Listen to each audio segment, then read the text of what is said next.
Now to a man often at the center of controversy in the Trump White House, whose outsized influence is often discussed, yet he's rarely heard from. Our John Yang is here to help fill in the picture. Hari, earlier today I spoke with a journalist who got an unexpected phone call from Stephen Bannon, President Trump's embattled chief strategist. Robert Kuttner is co-founder and co-editor of The American Prospect, a liberal magazine. He's also a professor of social policy at Brandeis University. We were joined by Joshua Green, a senior national correspondent for Bloomberg Businessweek and author of the best-selling book, Devil's Bargain: Steve Bannon, Donald Trump, and the Storming of the Presidency. I began by asking Kuttner how his conversation with Bannon came about. Well, I get an email from someone at the White House who says that Mr. Bannon would like me to come into the White House and meet with him. So I double-checked the email address, which looked legit, and I called the guy, and he seemed legit. And I said, look, I'm on vacation, but this is a kind of a fast-moving story, so I'd be happy to speak with him by phone if he'd like to. And what had happened was he had read a column I'd written the day before, basically making the point that because we have been so passive in taking on illegal Chinese trade practices, that Beijing now has a huge amount of leverage over us where we want them to help us with North Korea, but the price for that is we got to fold our hand in terms of taking a hard line with them on trade. So Bannon apparently read that and felt that he had a soulmate and did not take the precaution of making clear whether we were on background or on the record, and called me up and sounded as if we were soulmates and best friends, and it was like I was part of a private strategy session with Stephen Bannon, which was really quite bizarre. And about 2 or 3 minutes in, I said to myself, oh, wow, he is not putting this off the record. And I'm certainly not going to mention it if he doesn't mention it. And of course, the ground rules are that when a government official calls you and doesn't say whether it's off the record or on the record, the default setting is that it's on the record. And so 25 minutes later, I had this astonishing interview, which I had recorded. And this was the first time you'd ever talked to him? Absolutely. And he made it sound like he'd been reading my stuff for years and thought I was great. And, you know, the usual kind of flattery stuff. Josh Green, this is Mr. Kuttner's first time talking to Steve Bannon. You've been talking to him on and off since 2011, I think. How does this ring true to you? Does this ring true to you? Absolutely. In fact, my introduction to Steve Bannon was much the same as Bob Kuttner's. I'd written an article about Sarah Palin, and all of a sudden one day out of the blue, I get a phone call from a staffer saying, yeah, I represent a guy named Steve Bannon, who at the time was a conservative filmmaker infatuated with Sarah Palin.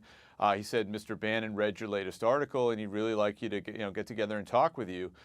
In this case, it was at a movie screening for Bannon's film, and I met him, and he's a very interesting, smart, charismatic guy who had a distinct brand of politics that I thought was interesting and worth writing about. And so I got to know him and have basically been interviewing him ever since. Bob, you mentioned two bits that he talked about. He talked about contradicting the president's strategy on North Korea. He said, until somebody solves the part of the equation that shows me that 10 million people in Seoul don't die in the first 30 minutes from conventional weapons, I don't know what you're talking about. There's no military solution here. They got us. What was your reaction when you heard that? Well, I thought he was right on the merits, but the first thing I noticed was that this was not exactly the administration's view, certainly not Donald Trump's view. So I said to myself, he's being rather incautious, and he shows no felt need to defend his president, and he's just speaking his mind, and it certainly is not the president's view. He also talked about what he called ethno-nationalism. He called them losers. It's a fringe element. I think the media plays it up too much, and we got to help crush it, help crush it more. These guys are a collection of clowns. That was completely disingenuous because, of course, he, as much as anybody else in America, is responsible for assembling this collection of clowns as a political force. And people like Bannon and like Trump, they say what they need to say, and if they contradict themselves today relative to what they said yesterday, well, that's how you do it.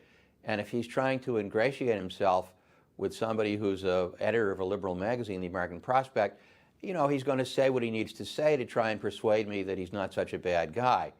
but you have to take that with a ton of salt. And I think it's the usual dog whistle stuff where the alt-right is not going to think that Steve Bannon somehow has had a deathbed conversion and he now thinks they're bad guys. Josh, what do you think was going on here when he said those things? I think that he was trying to impress a credentialed journalist and somebody he admires. Bannon and I had similar conversations in the research for my book. And I asked him, because he's often charged with anti-Semitism and white nationalism, I said, well, if you don't believe this stuff, why is it that you make common cause with these guys? And his answer was that while the types of people you see marching in Charlottesville are, he called them freaks and goobers to me. He called them clowns to Bob, were individually ridiculous people. Collectively, they represented a political force that he thought he could conscript into his larger America First nationalism, into Trumpian politics, and use them, essentially manipulate them as tools to carry out his political goals. Bob, he ended the he said, by the conversation way, with you by saying that he was wanted to see you at the White House after Labor Day to continue the discussion of China and trade. Do you think that's going to happen, Bob? I think as long as Donald Trump is doubling down on the alliance with the far right, Bannon's job may be safe because he needs Bannon to guide him through that strategy.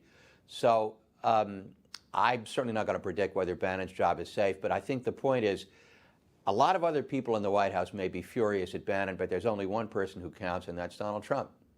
I agree. And if you listen to what Donald Trump has said in the wake of the Charlottesville attack, it has been precisely the sort of thing that Bannon says and believes, even though it's something that is galling to Republican elected officials, to ordinary Americans, to many advisors within Trump's own White House who are leaking to reporters their dismay and disgust, but don't have the courage to come out and say it publicly or do what they ought to do and resign from their position in the White House if they don't agree with what Donald Trump is saying. Joshua Green, Robert Kuttner, you both have fascinating insights into this guy, Steve Bannon. Thank you very much for joining us. Thank you. Thank you.